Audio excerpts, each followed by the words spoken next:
Tuhan Maha Kasih, Maha Baik, tidak pernah dibiarkannya kita sendiri.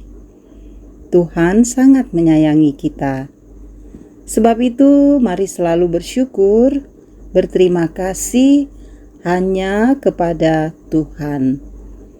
Saudara-saudara, kita jumpa lagi dalam renungan harian di hari Rabu, tanggal 21 Februari tahun 2024.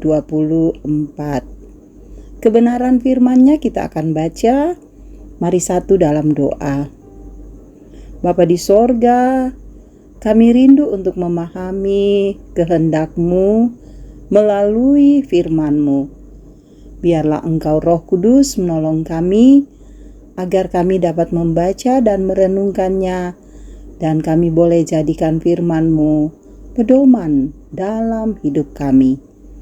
Kami mensyukuri segala penyertaan dan kasih-Mu yang tetap nyata kepada kami. Tuhan, bersabdalah, kami siap menyambut firman-Mu. Demi nama Yesus kami berdoa. Amin. Injil Matius pasal 4 ayat 1-11. Pencobaan di padang gurun. Maka Yesus dibawa oleh Roh ke padang gurun untuk dicobai iblis. Dan setelah berpuasa 40 hari dan 40 malam, akhirnya laparlah Yesus. Lalu datanglah si pencoba itu dan berkata kepadanya, "Jika engkau anak Allah, perintahkanlah supaya batu-batu ini menjadi roti." Tetapi Yesus menjawab, "Ada tertulis, manusia hidup bukan dari roti saja, tetapi dari setiap firman yang keluar dari mulut Allah." Kemudian iblis membawanya ke kota suci dan menempatkan dia di bubungan bait Allah. Lalu berkata kepadanya, "Jika engkau anak Allah, jatuhkanlah dirimu ke bawah. Sebab ada tertulis mengenai engkau, ia akan memerintahkan malaikat-malaikatnya, dan mereka akan menatang engkau di atas tangannya, supaya kakimu jangan teratuk dengan batu." Yesus berkata kepadanya, "Ada pula tertulis, janganlah engkau mencobai Tuhan Allahmu." Dan iblis membawanya pula ke atas gunung yang sangat tinggi, dan memperlihatkan kepadanya semua kerajaan dunia dengan kemegahannya, dan berkata kepadanya, "Semua itu akan kuberikan kepadamu, jika engkau sujud menyembah aku." Maka berkatalah Yesus kepadanya, "Enyahlah iblis, sebab ada tertulis, engkau harus menyembah Tuhan Allahmu, dan hanya kepada Dia sajalah engkau berbakti." Lalu iblis meninggalkan dia, dan lihatlah, malaikat-malaikat datang melayani Yesus. Demikian firman-Nya. Amin. Saat ini kita ada dalam tema hanya Dia saja. Saudara-saudaraku yang kekasih di dalam Tuhan, seringkali kita mengucapkan atau mendengar ungkapan hanya Dia saja. Ungkapan itu, saudara, menunjukkan suatu sikap memilih hanya pada satu pihak. Tidak ada pihak lain yang dapat menggantikannya. Muda-mudi biasa mengatakan, hanya satu saja di hati, tidak ada yang lain. Namun, baru menemui godaan kecil saja, langsung berubah. Lalu bagaimana dengan Yesus? Saudara-saudara, dalam kondisi lapar setelah berpuasa 40 hari 40 malam, iblis melihat peluang untuk mencobai Yesus. Iblis tahu benar bagaimana komitmen Yesus Kristus yang menjadikan Tuhan sebagai Allah satu-satunya. Dengan pengetahuan itu, iblis mengambil kesempatan untuk mencoba Yesus.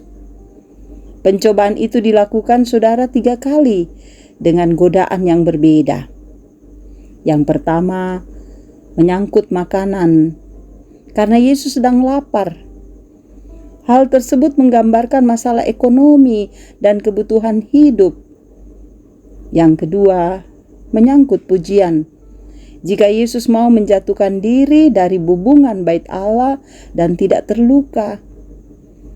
Yang ketiga, menyangkut kemuliaan, jabatan, dan kemegahan dunia. Saudara, hal itu dilakukan iblis untuk supaya Yesus mau melakukan perintahnya dan menyembah iblis. Akan tetapi, Yesus merespon dengan kesetiaan kepada Tuhan. Yesus menegaskan bahwa hanya kepada Dia sajalah engkau berbakti. Saudaraku yang kekasih, sebagai orang percaya kita seringkali mengingkari komitmen kepada Yesus Kristus karena berbagai pencobaan dan godaan. Kita menjadi tidak setia kepada Tuhan. Kita, saudara, diberikan teladan oleh Yesus Kristus untuk tetap setia kepada Allah, sekalipun menghadapi pencobaan. Seperti inti pengakuan Gereja Toraja yang mengatakan, Yesus Kristus itulah Tuhan dan Juru Selamat. Jadi, saudaraku, hanya Dialah satu-satunya tempat kita membawa hidup ini, tempat kita untuk takut dan setia kepadanya. Karena di dalam Yesus kita akan memperoleh ketenangan. Amin. Marilah kita satu dalam doa. Terima kasih Tuhan, kami boleh merenungkan firman-Mu. Kami semakin belajar memahami bahwa hanya Engkau satu-satunya tempat kami menyandarkan hidup ini. Engkau satu-satunya di mana kami harus takut dan setia kepadamu. Biarlah firman-Mu tidak berlalu begitu saja. Engkau Roh Kudus menolong kami agar kami dapat memperlakukan dengan baik.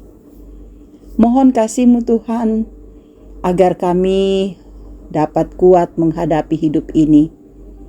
Untuk keluarga kami berkatilah Tuhan. Anak-anak kami, pekerjaan dan usaha kami, masa depan anak-anak kami, harapan-harapan, impian dan cita-cita kami. Semoga semuanya tercapai dengan baik dalam pertolongan Tuhan. Engkau memberkati untuk saudara-saudara kami yang berada dalam kelemahan tubuh. Pergumulan ini tidak mudah Tuhan, tetapi Engkaulah satu-satunya sumber kesembuhan. Pulihkanlah mereka. Bagi saudara kami yang bergumul dengan duka, hiburkan dan kuatkan. Dengan beban-beban hidup kami Tuhan yang tentu satu dengan yang lain berbeda, tetapi kami merasakan penderitaan pergumulan ini. Mampukan kami menghadapinya Bapa, agar kami melewatinya dalam tuntunan dan kasih Tuhan. Kami juga sadar ada banyak berkat-Mu, ada yang bertambah usia, ada yang memperoleh berkat Tuhan melalui pekerjaan, pendidikan. Masih banyak sukacita yang kami rasakan. Tuhan sempurnakan agar semuanya berkenan bagi-Mu. Berkati semua orang tua kami dalam usia indah, tuntun mereka agar mereka tetap kuat, sabar menjalani hidup ini dan beria-ria dalam Kristus. Berkati semua saudara-saudara kami yang mendengarkan renungan ini. Jamah hidup mereka agar mereka selalu kuat semangat dalam Tuhan. Para pelayan-Mu Tuhan yang selalu setia melayani Engkau, berkati agar mereka tetap kuat memberitakan firman dalam kasih-Mu.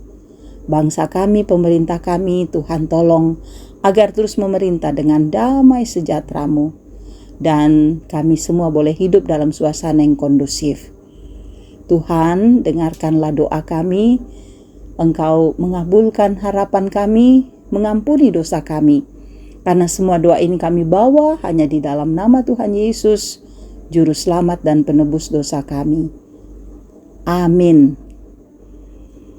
Puji nama Tuhan, kita boleh merenungkan firman-Nya. Tetaplah semangat menjalani kehidupan hari ini. Teruslah berserah diri pada Tuhan. Hanya Dia satu-satunya pemelihara, penuntun dan menjaga kita dalam hidup ini. Tuhan Yesus memberkati.